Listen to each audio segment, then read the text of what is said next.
Having a teacher with an out-of-control class can be very daunting. So it's really going to help to chunk that problem by isolating the variables. Who is creating the disturbance? This can include both the teacher and the students. Get clear on who plays a part in the problem. An example of a way that teachers can contribute to the problem is if they come in the room and yell at the class to quiet down.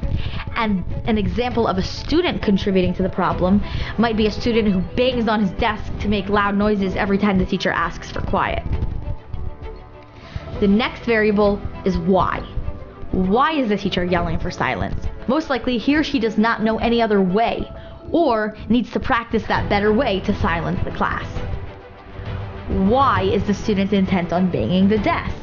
Is he trying to toe the line because he feels like he can? When is this happening? Is this only happening in one particular class? Or is this happening in other periods as well? Does it happen with other teachers? How is the issue happening? Is it initiated by the student or by a teacher? Is it initiated by a group of kids, or is it just one class clown? Defining these terms is going to help you to identify the next step.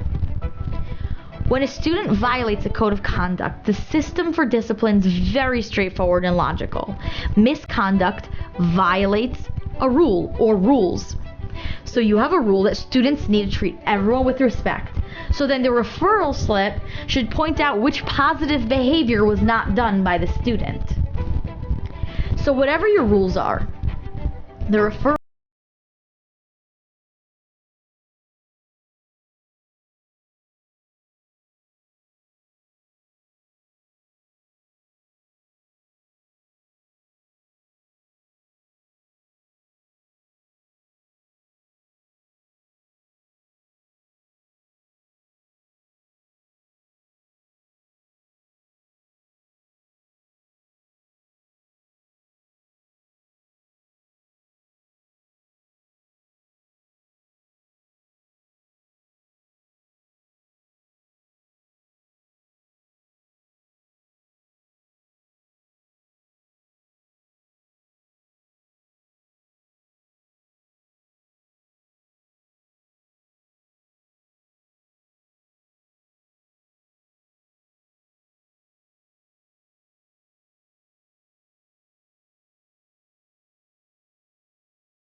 what those privileges are and what happens if a student doesn't earn the privileges.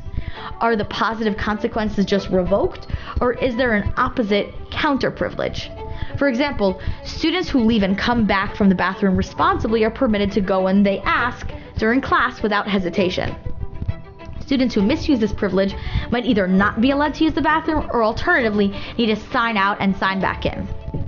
And also, another way to promote this kind of privilege is to only allow one kid out at a time.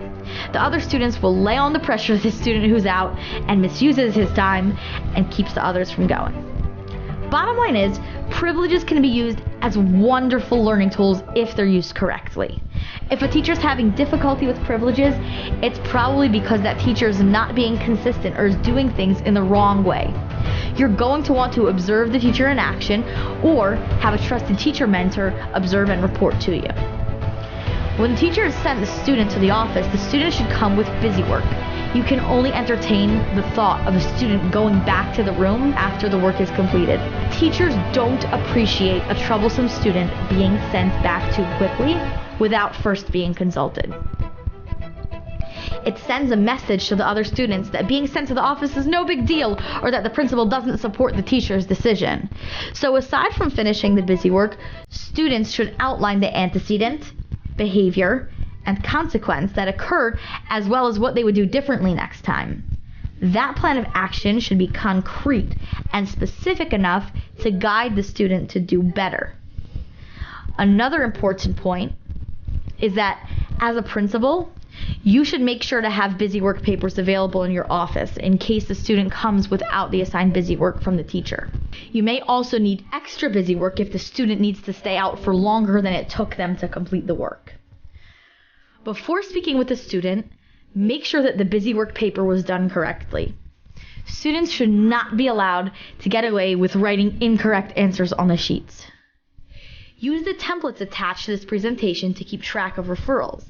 And of course, it's vital that you have some sort of data system where you keep tabs on who was sent out and why and what happened. More on that later.